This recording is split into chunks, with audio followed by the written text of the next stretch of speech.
The new Experia from Energica presents with a completely new technology. The motor, battery, chassis are freshly developed. The result is the Green Tour platform, which is intended to combine comfort, power and range in an optimal and eco-friendly way. But first, let me play our intro.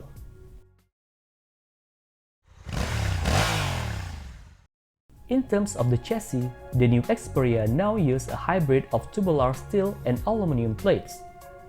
Meanwhile, the suspension comes from ZF shock with 150mm of spring and are adjustable, which is full at the front, preload and rebound at the rear.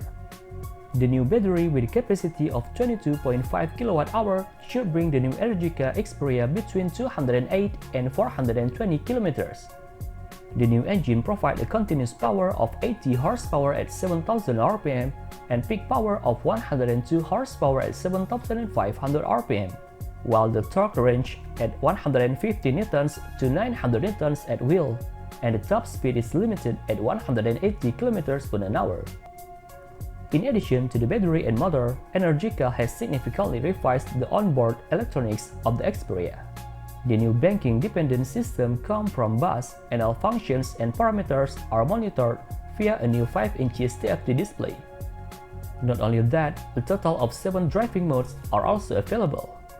Meanwhile, to accommodate your goods, Energica also provides hard side panniers and top case, which have a total capacity of 112 liters, and there are also 2 USB ports on the dash. The onboard charger manages 3 kW of charging power at 230 volts. According to Energica, the charging time on the fast charger is only 40 minutes from 0 to 80%. But unfortunately, Energica has not yet named a price, but the new Experia can be ordered from June 2022. That's it.